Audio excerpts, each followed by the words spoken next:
Thank you very much. Hey, it's Kaufman is Alive. I look at comic books new and old. Today I'm going back 30 years to the Age of Apocalypse as I continue my series reviewing the Age of Apocalypse comic books.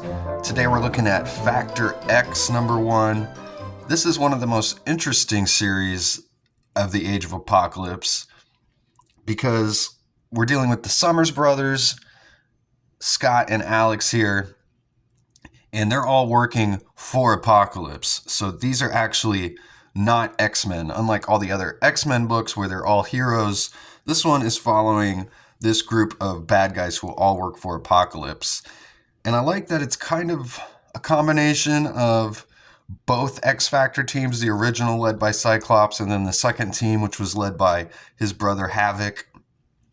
And we've got Aurora and North Star from Alpha Flight on this team as well, and the Dark Beast. This is his one of his first full appearances in this issue here. So they're all bad guys. They're all working for Apocalypse. I really like that dynamic of this book. Pretty cool cover here. I like the costumes here on Cyclops and Havoc and all these guys. Actually, I think the costume designs throughout the Age of Apocalypse are pretty awesome. I like how, I guess we can call them Factor X, although they're not actually referred to that in the book, but I like their uniforms that they've got. Sinister's costume here looks really cool. This is what I was looking for. Probably one of my favorite Sinister costumes besides the original. But, and I like Havoc's got, like, the eye tattoos. We've got Cannonball and his sister here, who are also working for Apocalypse. There's lots of little Easter eggs and former characters from the X-Men universe showing up here in this book. They're obviously in different spots, doing different things in this other universe. We see the first look at the pens, which have been referred to multiple times in some of the other series. This is where Jean Grey was originally held captive, but she was able to escape. And we learned in Weapon X #1 and 2, which I did reviews of those, go check those out, that Weapon X took Cyclops' eye, and Cyclops took Weapon X's hand. So I love the rivalry that they've created between Cyclops and Wolverine here in this universe. We get a double splash page. You got to turn the book sideways to look at it.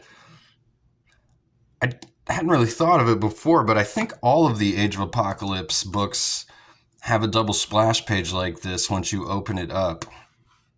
If I remember, I haven't double checked to go look, but from what I can remember, pretty much every Age of Apocalypse book I've read so far has had this going on. So we've got John Francis Moore doing the writing on this. Steve Epting is the penciler with Al Milgrom doing the inks. And Glynis Oliver doing the colors as well. So this book starts out with Cyclops' group. And Cyclops is like the highest ranked mutant outside of Apocalypse's Four Horsemen.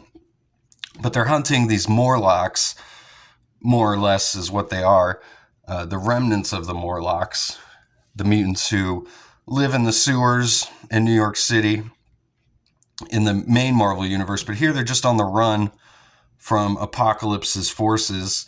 We get Pyro here, which is cool. This is like one of his only main appearances in this whole Age of Apocalypse. And as you know, Pyro, he can still be hurt by fire. He can only control it. So, in his original costume, he's got like a fireproof suit. But here, he doesn't have any sort of fireproof suit, so any sort of flames that he's trying to control also are burning his body at the same time. And Havoc just makes quick work of him. So again, I like all these characters who we are familiar with. They're kind of in different spots now, which is what's so much fun about the Age of Apocalypse, all the world building that they're doing here. So Cyclops gets into a battle with Artemis, who's like the leader of these mutants here. But he hesitates. He doesn't want to hurt her. He even says, I don't want to hurt you. But Havoc shoots her when Cyclops hesitates. And he tells his brother that he thinks he's getting soft. He says, remember, Apocalypse's first law is the survival of the fittest. So we go to Sinister. He's doing all this narration here as well. He's got plans to overthrow Apocalypse on his own. And he's left Scott and Alex behind. And they've basically been adopted by Sinister in this universe. They're his sons, pretty much. But he's left Apocalypse's stronghold and without warning, and they don't know where he's went.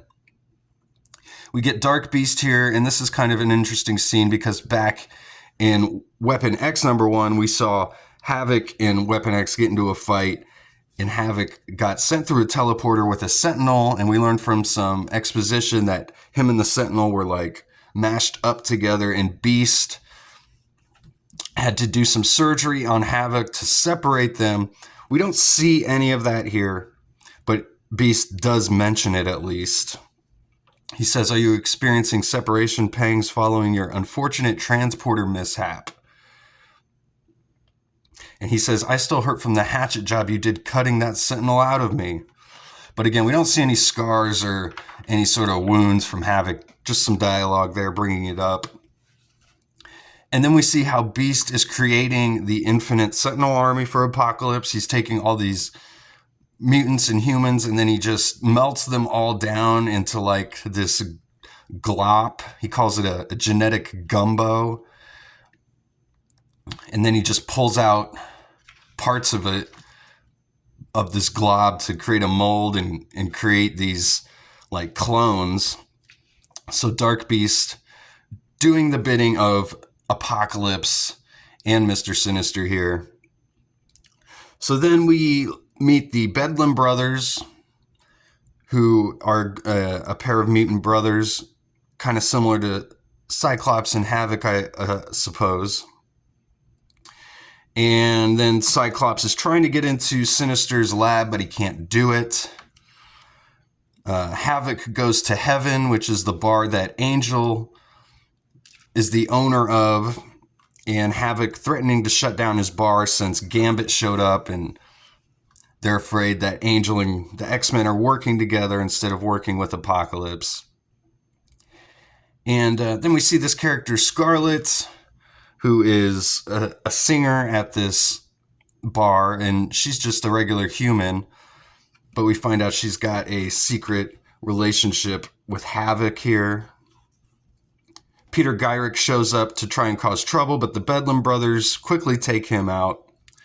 I feel like the first half of this comic book moves at a totally normal pace, pretty easy to follow, but then it's just kind of page of just meeting all these new characters. It's like, and then this happens, and then this happens.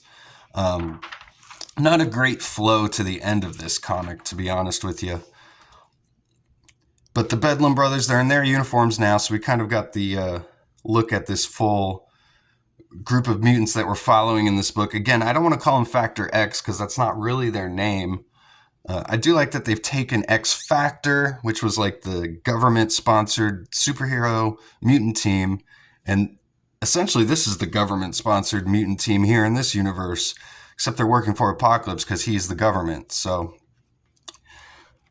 they go into Sinister's lab. They see it's all been destroyed, and Cyclops says, Sinister probably did this himself. He's abandoned us. The Bedlam brothers say, well, Scott, you're in charge now. And he goes, right, I'm in charge. But then Alex says, not if I have anything to do about it, brother. And then we see they've left the lab now, and then it blows up. Big self-destruction.